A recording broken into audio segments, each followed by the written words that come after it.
అది కంటిన్యూ చేసుకుంటూ పోతును కదా నువ్వు. కానీ ఆ ముద్ర పడుద్ది అన్నటువంటి పేరుతో నువ్వు పీకావనుకో, నష్టపోయే ప్రతి ప్రాణానికి నువ్వే బాధ్యులు అవుతావు కదా రేపు పొద్దున. ఎందుకు ఆలోచించకూడదు? వీళ్ళు చేస్తోంది అది. నాకు తెలిసి ఇన్సూరెన్స్ కంపెనీ వాడికి 4,000 కోట్లు ఇస్తే వాడు 50 కోట్లు 100 కోట్లు తెచ్చిచ్చే అంత ఎర్రోడు ఎవడ ఉండడు. అదంతా ఇన్సూరెన్స్ కంపెనీ అనేది ఆవరేజ్డ్ కదా, వాళ్ళు లంచాలు ఎందుకు ఇస్తాడు వీళ్ళకి? అది ఉత్తుత్తి భ్రమ. అయితే వీళ్ళ ఉద్దేశం నాకు తెలిసి ఇది. రెండో పాయింట్ ఏంటంటే, అసలు ఎందుకు డబ్బులు తగలేసుకోవాలి? ఇప్పుడు మీకు అవుతున్నది ఎంత? నెలకి 250 నుంచి 300 కోట్లు హాస్పిటల్కి.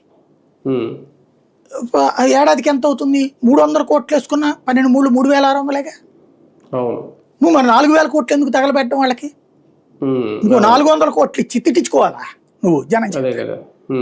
దానివల్ల ప్రయోజనం ఏమైనా ఉంటుంది అంటే, వీళ్ళు ఏమంటారంటే మిడిల్ క్లాస్ అబోవ్ కూడా ఇస్తారనేది. మిడిల్ క్లాస్ అబోవ్ వాళ్ళు ఈ కార్డులు ఇచ్చుకునే వెళ్ళరు ఎట్లాగో.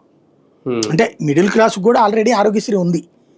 ఏవో మిడిల్ క్లాస్ వాళ్ళు ఇన్సూరెన్స్ దాంట్లోనే వెళ్తారు. ఎందుకంటే ఆరోగ్యశ్రీలో మీకు ఒక వార్డులో 25 పడకలో 30 పడకలో ఉంటే అక్కడే ఒక బెడ్ ఇస్తారు, నీకేమి పక్కన ఉండడానికి ఉండదు. అదే హెల్త్ ఇన్సూరెన్స్ దాంట్లో రూమ్ ఇస్తాడు. కొన్ని హెల్త్ ఇన్సూరెన్స్లు అయితే ఏసీ కూడా ఇస్తున్నారు. కాబట్టి అటు వెళ్తారు ధనవంతులు, ఎబో మిడిల్ క్లాస్. వాళ్ళకి నువ్వు ఈ కార్డులు ఇచ్చి ఏం చేసుకుని నెలకి తీసుకున్నా? ఇప్పటికీ సార్ ఈ కోణంలో నిజంగా ఈ ఇన్సూరెన్స్ల మీద